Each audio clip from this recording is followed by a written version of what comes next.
Perkenalkan, nama saya Ninyoman Firda Tridayanti, Stambuk A241-19017, Program Studi Pendidikan Fisika, Fakultas Keguruan dan Ilmu Pendidikan Universitas Tadulako.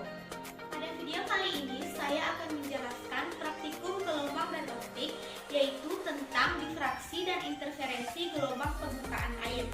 Adapun tujuan dari percobaan ini, yaitu untuk difraksi gelombang permukaan air, tujuannya yang pertama, menjelaskan pengaruh perubahan lebar celah terhadap pola difraksi.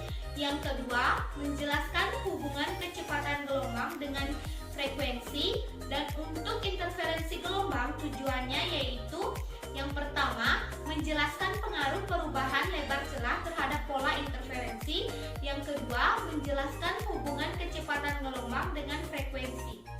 Adapun alat dan bahan yang digunakan pada percobaan ini yaitu yang pertama, satu set alat model WA9899, yang kedua, air 700-800 ml, yang ketiga, Largy Rørsted MI8735, yang keempat, 90 cm rod MI8738, yang kelima, rod, yang keenam, kertas 40x40 cm, yang ketujuh, mistar 30 cm, yang kedelapan, gelas beaker 1000 ml, dan yang kesembilan, sumber tegangan AC.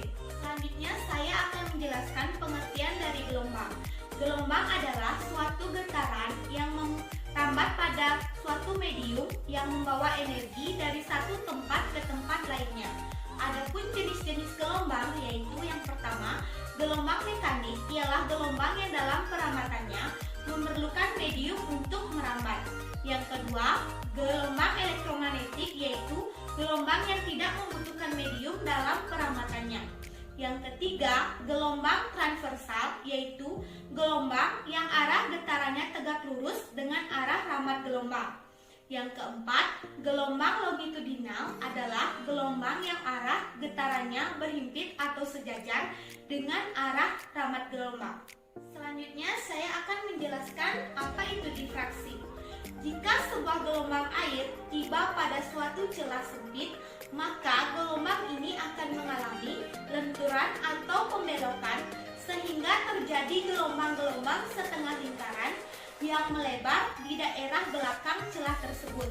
Gejala inilah yang disebut dengan difraksi. Difraksi yaitu peristiwa pematahan gelombang oleh celah sempit sebagai penghalang. Difraksi terjadi dengan kuat apabila lebar celah tidak jauh berbeda dengan panjang gelombangnya. Difraksi dapat terjadi pada semua bentuk gelombang. Misalnya, gelombang permukaan air yang terhalang oleh papan bercelah. Setelah gelombang melewati celah itu, maka akan menyebar ke segala arah. Semakin kecil halangan, penyebaran gelombang semakin besar. Selanjutnya saya akan menjelaskan apa itu interferensi. Interferensi merupakan gejala gelombang.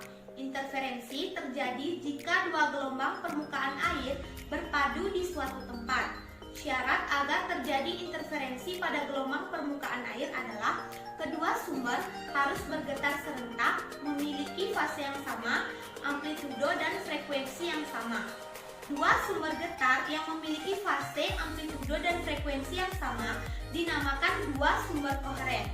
Dua sumber koheren hanya dapat dihasilkan dari satu sumber getar. Interferensi antara dua gelombang permukaan air akan membentuk pola gelombang. Dari interferensi ini terdapat alur-alur di permukaan air yang bergelombang, tetapi ada juga alur-alur yang tenang seolah gelombang tidak pernah melaluinya. Ketika depan gelombang melewati dua celah dengan gelombang depannya bertindak seperti dua buah sumber titik. Pola gelombang melingkar yang menyebar dari celah membentuk interferensi secara konstruktif dan destruktif. Demikianlah penjelasan singkat dari saya mengenai difraksi dan interferensi gelombang permukaan air. Semoga dapat bermanfaat untuk teman-teman sekalian. Kurang dan lebihnya saya mohon maaf. Wassalamualaikum